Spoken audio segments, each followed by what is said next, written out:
कई लोग तो ऐसे हैं उनका आज तक हनुमान चालीसा पढ़ना नहीं है, आज तक कोई चालीसा, चाहे गायत्री चालीसा हो, लक्ष्मी चालीसा हो, शिव चालीसा हो, पढ़ना ही नहीं आती, बस बैठ गए भगवान के सामने और पढ़ लिया आसन लगा के। नहीं नहीं नहीं, चालीसा पढ़ने का भी एक नियम है।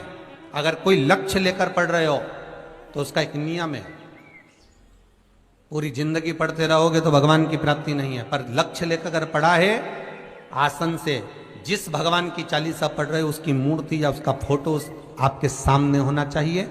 एक घी का दिया, अगर हनुमान चालीसा पढ़ रहे हो तो या तो घी का दिया जलाओ, वो भी गाय के घी का। और कई लोग तो ऐसे हैं उनका आज तक हनुमान चालीसा पढ़ना नहीं है, आज तक कोई चालीसा, चाहे गायत्री चालीसा हो, लक्ष्मी चालीसा हो, शिव चालीसा हो, पढ़ना ही नहीं आती, बस बैठ गए भगवान के सामने और पढ़ लिया आसन लगा के। नहीं नहीं नहीं, चालीसा पढ़ने का भी एक नियम है। अगर कोई लक्ष्य लेकर पढ़ रहे हो तो उसका एक नियम है। पूरी जिंदगी पढ़ते रहोगे तो भगवान की प्राप्ति नहीं है, पर लक्ष्य लेकर अगर पढ़ा है आसन से, जिस भगवान की चालीसा पढ़ रहे हो उसकी मूर्ति या उसका फोटो आपके सामने होना चाहिए। एक घी का दिया, अगर हनुमान चालीसा पढ़ रहे हो तो या तो घी का दिया जलाओ, वो भी गाय के घी का हो, भैंस के घी का मत जलाना, हनुमान जी कभी प्रकट नहीं होंगे भैंस के घी से। घी का दिया लगाइए अगर चालीसा का पाठ कर रहे हो हनुमान जी का। और बहुत ज्यादा संकट है, बहुत ज्यादा परेशानी है तो हनुमान चालीसा का पाठ करो तो तिल्ली के तेल का दिया लगाओ, काली तिल के तेल का दिया, तिल का तेल का दिया हनुमान जी के सामने आसन बिछाकर। बहुत तकलीफ है तो 3 पाठ प्रतिदिन करो और एक आसन से जितने समय, 9 बजे अगर आप बैठते हो पाठ करने तो 9 बजे ही बैठना है। 11 दिन तक प्रतिदिन 3 पाठ रोज करो। एक पानी का लोटा, कलश, तांबे का जल, अर्थात तांबे का लोटा हो, स्टील का लोटा हो, तुम्हारे पास जो कलश हो उसमें जल भरकर, एक सिक्का उसमें पटक कर, एक लौंग पटक कर प्लेट से ढक कर रख दो और प्रतिदिन बस टाइम पर बैठकर पाठ करो। 11 दिन पूर्ण होंगे, जिस कामना से आपने पाठ करा है बस वो सिक्का, वो लौंग कलश में से निकाल लो, जल का आचमन करो और जिस काम के लिए करा है वो जल उस प्रयोग में ले लो। उस प्रयोग, किसी से बात करने जाना है तो वो जल पी कर जाइए, कोई से हाथ मिलाना है तो वो सिक्का, वो लौंग अपने हाथ में रखिए, अपने साथ रखिए। कई लोग कहते हैं हम तो बहुत दिनों से हनुमान चालीसा पढ़ रहे हैं, हम बहुत समय से राम रक्षा स्तोत्र का पाठ कर रहे हैं, हम बहुत समय से ये कर। अरे तो उसको नियम से तो करो। हनुमान चालीसा का प्रागट्य केवल एक दिल से की गई स्तुति। हनुमान जी महाराज की स्तुति, राम जी महाराज की स्तुति तुलसीदास जी ने केवल दिल से करी थी, केवल मन से। और ये नहीं कहते कि हनुमान चालीसा पढ़ोगे तभी भगवान, नहीं नहीं, आप दिल से अगर भगवान को पुकार लीजिए, आप दिल से पुकारो उसको, वो आएगा। नियम है महाराज, बहुत ध्यान दीजिएगा। पंचमुखी हनुमान का एक स्मरण, पंचमुखी हनुमान का एक भाव। महाराज जैसे बहुत ज्यादा तकलीफ अगर व्यक्ति को हो गई है, बहुत कष्टमय जीवन चल रहा है, हार गए हर जगह से और तकलीफमय जीवन चल रहा है, तो पंचमुखी हनुमान का एक शिव महापुराण का और स्कंद पुराण का एक बड़ा सुंदर मंत्र है। उस मंत्र को आप सब एक बार हमारे साथ में बोलें। ओम नमो हनुमते रुद्र अवताराय सर्व शत्रु संहारणाय सर्व रोग हराय सर्व वशीकरणाय रामदूताय स्वाहा। बस इस मंत्र को हाथ में काली तिल लेकर, एक जौ लेकर और गूगल लेकर, थोड़ा सा इसमें गाय का घी डालकर, कंडे को या अग्नि को जलाकर इस मंत्र का 11 बार 21 बार जाप कर कर अपनी कामना कर कर छोड़ दीजिए। कैसा भी रोग हो, बीमारी हो, कष्ट हो, दुख हो, तकलीफ हो, 21 दिन के अंदर वो आनंद आना प्रारंभ कर देता है। इस मंत्र, स्कंद पुराण का, शिव महापुराण का ये मंत्र मूल पंचमुखी हनुमान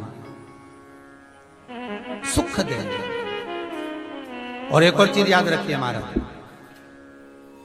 यदि कोई काम के लिए जा रहे हो, कोई व्यापार के लिए जा रहे हो या नौकरी करने के लिए जा रहे हो और लगी नहीं रही, बहुत तकलीफ पा रहे हो, सर्विस ही नहीं लग रही, बहुत कष्टमय हो गया, तो निवेदन करूंगा 5 पीपल के पत्ते पर बेसन के 5 लड्डू घर में बने हुए, गाय के घी के 5 लड्डू रख लो, उस लड्डू के बीचों बीच एक आटे का दिया और उसमें तिल्ली का तेल डालकर इसी मंत्र का प्रयोग कर कर पंचमुखी हनुमान का किसी भी हनुमान के मंदिर में जाकर, दक्षिण मुखी हनुमान के मंदिर में जाकर उसको रख कर आ जाइए। इसके बाद आप उस काम के लिए जाइए, आपका काम सफल हो जाएगा। आपको किसी को नहीं कहना पड़ेगा कि हाथ जोड़ना नहीं पड़ेंगे, किसी के पांव नहीं पड़ना पड़ेंगे, तुरंत काम होगा।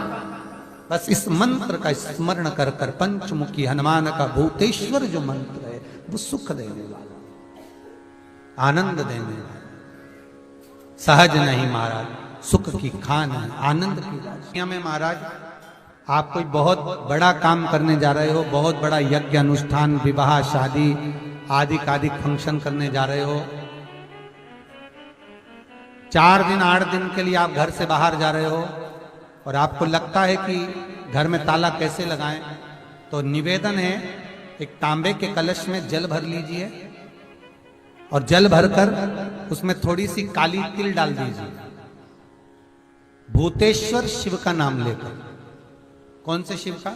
भूतेश्वर, शमशानवासी भूतेश्वर शिव का नाम लेकर काली तिल डाल दीजिए, कलश को प्लेट से ढक दीजिए, घर के किसी भी भाग में उसको रख दीजिए।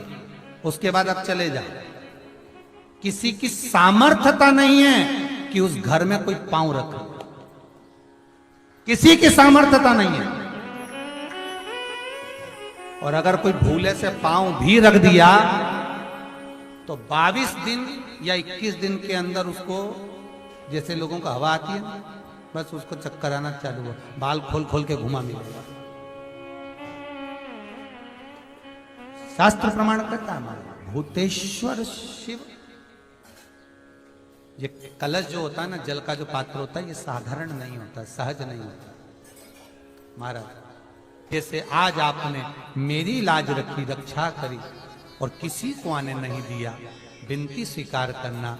आपका जल पात्र भूतेश्वर के नाम से काली तिल से जहां रखा जाए उस गृह में कोई प्रवेश ना कर पाए। शिव जी ने वचन दे दिया, मेरी चंडियां 64 योगनियां, डाकनी, पिशाचनी, चुड़ैल और भूत इस कलश के विराजमान होते ही सर्वस्व फैल जाते हैं, फिर अंदर कोई नहीं आ सकता, भीतर प्रवेश नहीं हो सकता। लगे तो उन्होंने हनुमान जी से कहा कि तुम क्या चाहते हो? हनुमान जी बोले मेरे को जाना है, क्योंकि जहां राम वहां हनुमान। हनुमान जी जब कहने लगे कि मेरे को जाना है, तो राम जी महाराज बोले नहीं नहीं हनुमान, तुझे सबसे ज्यादा प्रिय क्या है? तो कह राम। तो हनुमान तू कह रहा है सबसे ज्यादा प्रिय है राम, प्रिय है, तो एक बार जिस समय देवऋषि नारद का अपमान हुआ, विश्वामित्र बाबा का अपमान हुआ, उस समय पर एक राजा ने जब अपमान करा तो तूने उसको राम नाम लिखकर एक जगह पर बिठा दिया और कहा कि तू राम नाम जपते रहे। उसने राम नाम जपा। तब हनुमान याद कर, मेरे सम्मुख में तू खड़ा था और युद्ध होने वाला था, तो तूने क्या कहा था? प्रभु आप इसको मार नहीं सकते क्योंकि ये आपका नाम ले रहा है। राम से बड़ा होता है राम का नाम, आप इसे मार नहीं सकते। तब आपने ये संवाद कहा था, हनुमान बता तेरी प्रियता क्या है? हनुमान जी कहते हैं प्रभु आपने मुझे जगा दिया, क्योंकि मुझे श्राप ही ये मिला था कि तू जागेगा किसी के जगाने पर, आपने मुझे जगा दिया, इसलिए है नाथ अब मैं जाना नहीं चाहता, सत्संग करना चाहता।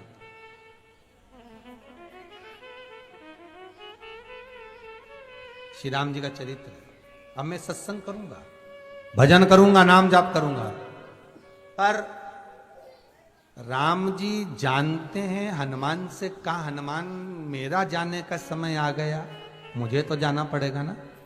सीता पृथ्वी में चली गई, मुझे भी जाना है, मैं सरयू के जल में अपने प्राणों को त्यागूंगा, मानव का शरीर है इसको त्यागना तो पड़ेगा ना हनुमान।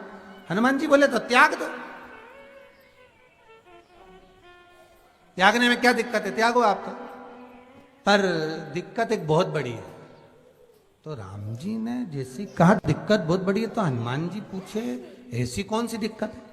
हनुमान जी के शब्द सुने तो राम जी बोले, जब जिस समय पर तुम सूर्य को निगल गए थे, इंद्र को क्रोध आया था और इंद्र ने तुम पर वज्र का जब प्रहार करा था, जब वज्र का प्रहार इंद्र ने करा तब तुम्हारा नाम हनुमान हुआ।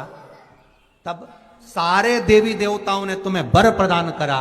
उस जगह पर यमराज भी खड़ा था, तो यमराज ने तुम्हें वर दिया था कि जहां हनुमान होगा वहां यमराज नहीं होगा। अब दिक्कत यह है कि मुझे प्राण त्यागना है और तू मुझे 1 मिनट के लिए नहीं छोड़े, तो यमराज आएगा कैसे? दिक्कत वहां अड़ी पड़ी।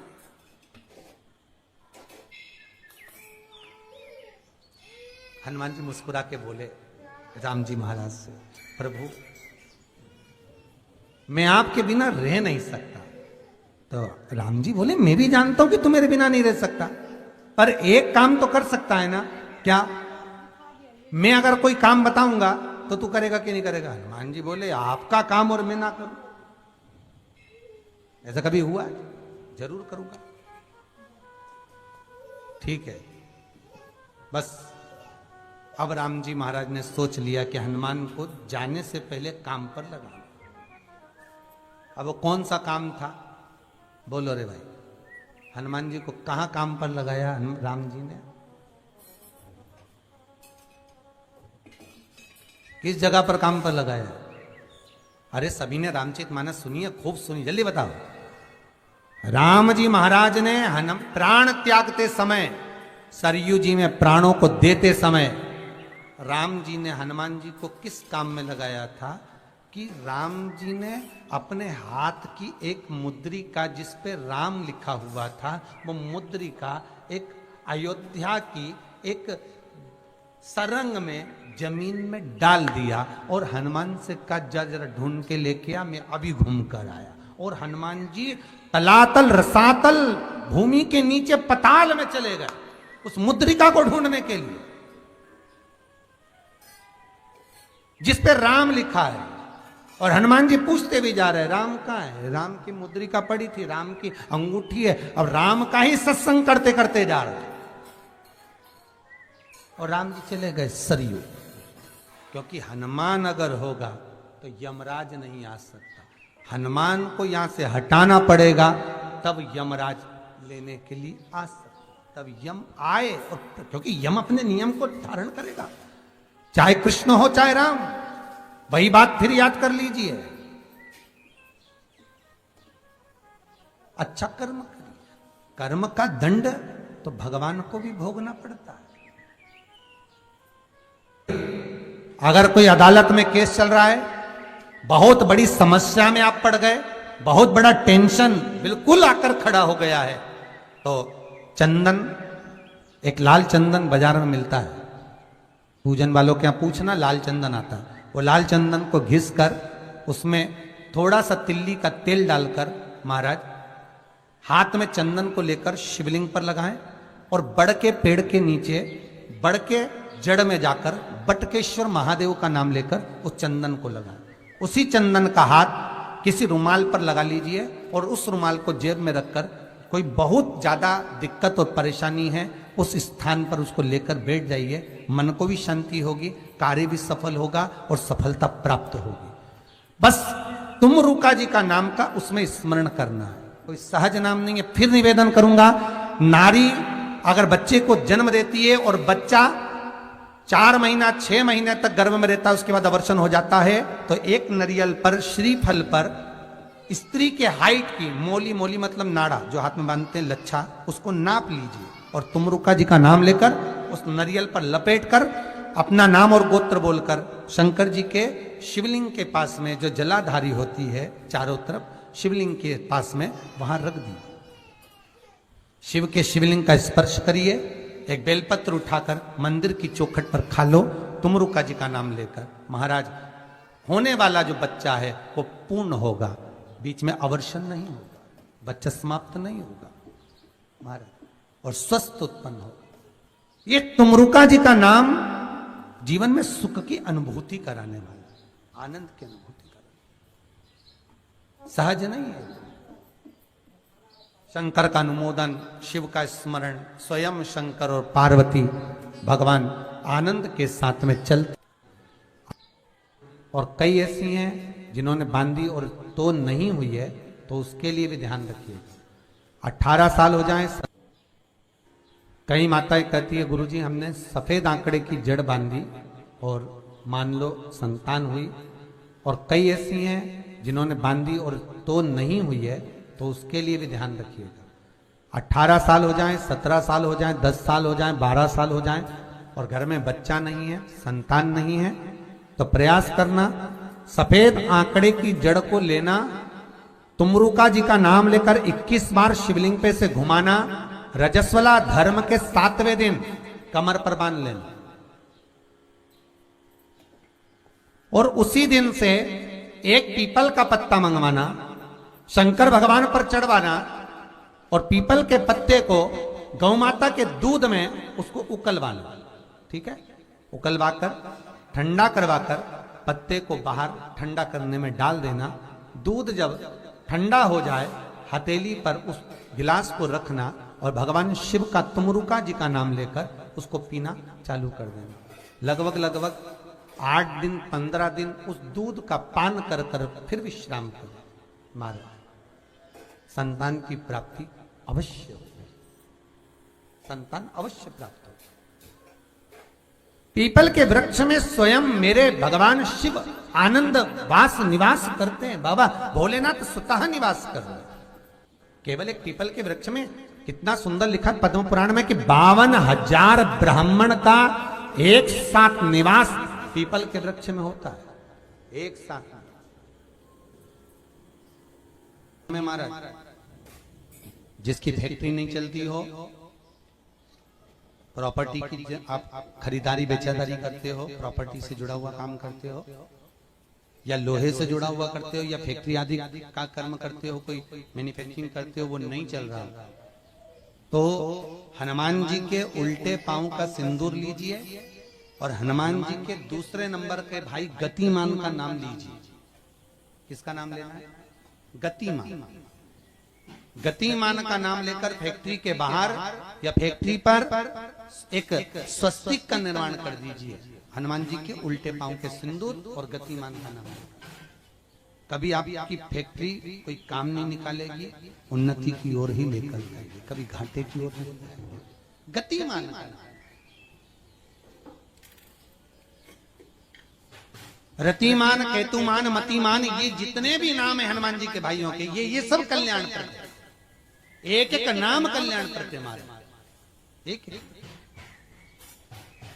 यदि बच्चे को सर्दी ज्यादा होती है, निमोनिया ज्यादा होता हो, ठंडा का कोटा ज्यादा रहता हो, तो पीपल के 5 पत्ते महाराज उस पे घृत लगाकर हनुमान जी के तीसरे नंबर के भाई व्रतिमान का नाम लेकर, व्रतिमान का नाम लेकर बच्चे की छाती पर एक वस्त्र से उसको बांध दीजिए, रात्रि भर बंधे रहने दीजिए महाराज। तो बस एक बार बांधना है, उसके बाद सर्दी का कोटा नहीं रहता महाराज, बच्चा स्वस्थ अपने आप में।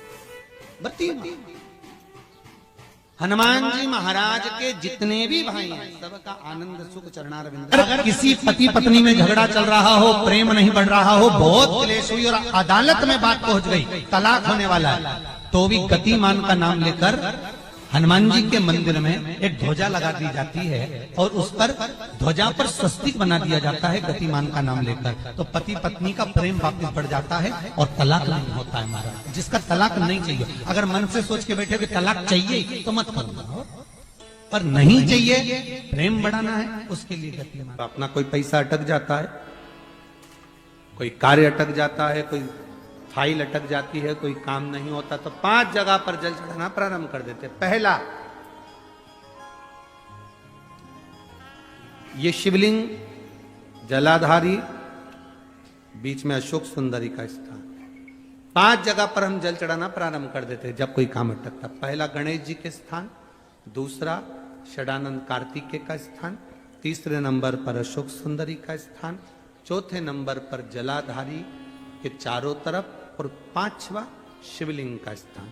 जब हम यहां से जल चढ़ाना चालू करते हैं, फिर जल को यहां चढ़ाते हैं, फिर मध्य चढ़ाते हैं, फिर जलाधारी पर चढ़ाते हैं, उसके बाद शिवलिंग पर हम जल चढ़ाते हैं और धीरे धीरे जल चढ़ाकर अपनी जब कामना करते हैं, कितना भी कहीं पर भी पैसा अगर अटका होता है, 3-4 महीना अगर लगातार रोज जल चढ़ा है तो बाबा रास्ता खोज ही देता है, वो आता ही। हनुमान जी के एक भाई का नाम है गतिमान। क्या नाम है? गतिमान। कभी स्कंद पुराण अगर पढ़े तो रामेश्वर में, रामेश्वर धाम की स्थापना में हनुमान जी का वर्णन पूरा है। कभी मौका लगे तो आप श्रवण करना स्कंद पुराण, तो उसमें हनुमान जी के भाई गतिमान का व्याख्यान लिखा हुआ। अगर कोई व्यापार व्यवसाय या कोई गाड़ी या कोई फैक्ट्री, जो लोहे का काम करने वाले हैं, जिनकी फैक्ट्रियां चल रही हो, वाहन का कोई गाड़ी लाके एक्सीडेंट हो जाता है, कोई पकड़ लेता है, कोई चक्कर आ जाता है, कुछ ना कुछ प्रॉब्लम, अगर लोहे से जुड़ी हुई फैक्ट्री हो, व्यापार हो, व्यवसाय हो, गाड़ी हो, घोड़ा हो, उसमें तकलीफ आ रही हो कि उल्टे पांव का सिंदूर लाकर गाड़ी पर या फैक्ट्री पर स्वस्तिक बना दिया जाए और गतिमान का नाम लेकर बनाया जाए, तो उस फैक्ट्री में कभी तकलीफ नहीं आ सकती, उसमें उन्नति ही बढ़ेगी। हनुमान जी के भाई गतिमान का स्मरण कर, गतिमान, यहां तक गतिमान का स्मरण किया गया है। पंचमुखी हनुमान का एक स्मरण, पंचमुखी हनुमान का एक भाव। महाराज, जैसे बहुत ज्यादा तकलीफ अगर व्यक्ति को हो गई है, बहुत कष्टमय जीवन चल रहा है, हार गए हर जगह से और तकलीफमय जीवन चल रहा है, तो पंचमुखी हनुमान का एक शिव महापुराण का और स्कंद पुराण का एक बड़ा सुंदर मंत्र है। उस मंत्र को आप सब एक बार हमारे साथ में बोलें। ओम नमो हनुमते रुद्र अवताराय सर्व शत्रु संहारणाय सर्व रोग हराय सर्व वशीकरणाय रामदूताय स्वाहा।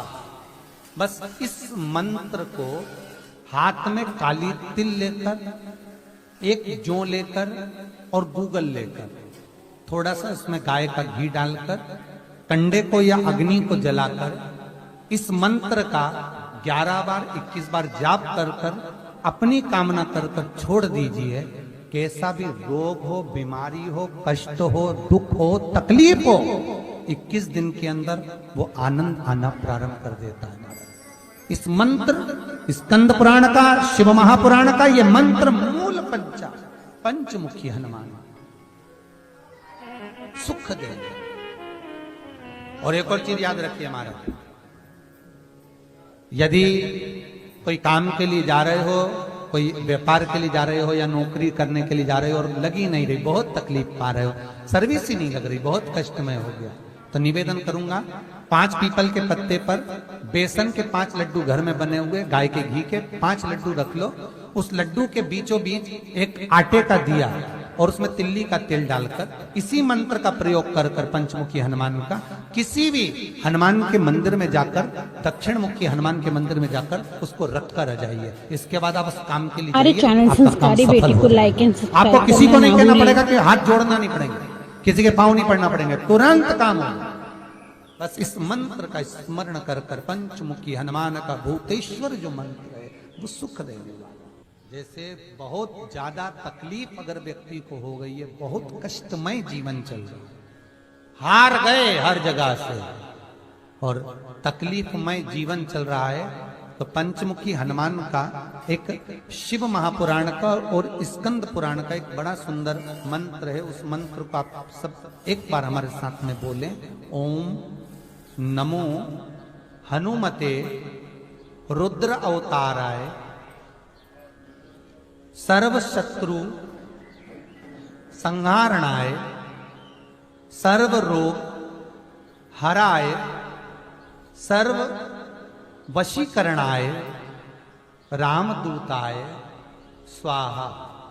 बस इस मंत्र को हाथ में काली तिल लेकर, एक जौ लेकर और गूगल लेकर, थोड़ा सा उसमें गाय का घी डालकर, कंडे को या अग्नि को जलाकर इस मंत्र का 11 बार 21 बार जाप कर कर अपनी कामना कर कर छोड़ दीजिए।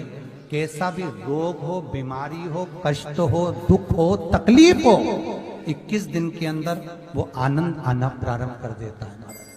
इस मंत्र, स्कंद पुराण का, शिव महापुराण का ये मंत्र मूल पंचमुखी हनुमान सुख देंगे। और एक और चीज याद रखिए महाराज, यदि कोई काम के लिए जा रहे हो, कोई व्यापार के लिए जा रहे हो या नौकरी करने के लिए जा रहे हो और लगी नहीं रही, बहुत तकलीफ पा रहे हो, सर्विस ही नहीं लग रही, बहुत कष्टमय हो गया, तो निवेदन करूंगा 5 पीपल के पत्ते पर बेसन के 5 लड्डू घर में बने हुए, गाय के घी के 5 लड्डू रख लो, उस लड्डू के बीचों बीच एक आटे का दिया और उसमें तिल्ली का तेल डालकर इसी मंत्र का प्रयोग कर कर पंचमुखी हनुमान का किसी भी हनुमान के मंदिर में जाकर, दक्षिण मुखी हनुमान के मंदिर में जाकर उसको रख कर आ जाइए। इसके बाद आप उस काम के लिए जाइए, आपका काम सफल हो जाएगा। आपको किसी को नहीं कहना पड़ेगा कि हाथ जोड़ना नहीं पड़ेगा, किसी के पांव नहीं पड़ना पड़ेंगे, तुरंत काम होगा। बस इस मंत्र का स्मरण कर कर पंचमुखी हनुमान का भूतेश्वर जो मंत्र है वो सुख देगा। सबसे पहली चालीसा किसने रची थी महाराज? सबसे पहली चालीसा। अगर कोई प्रश्न कर ले आपसे, बीच कथाओं में कई बार हमने भी आपको कहा कि सबसे पहली चालीसा की रचना श्री तुलसीदास जी ने करी थी। जिस समय तुलसी बाबा के पास में एक स्त्री आकर रो दी। अष्टसिद्धि मालूम है? अरे जल्दी बोलो, नहीं मालूम? लिखना चालू करो वापस। अष्टसिद्धियां, पहली अणिमा, पहली कौन सी है? अणिमा। दूसरी महिमा, तीसरी गरिमा। अष्टसिद्धियों में पहली अणिमा, दूसरी महिमा, तीसरी गरिमा। ये हनुमान जी महाराज की जो अष्ट सिद्धियां हैं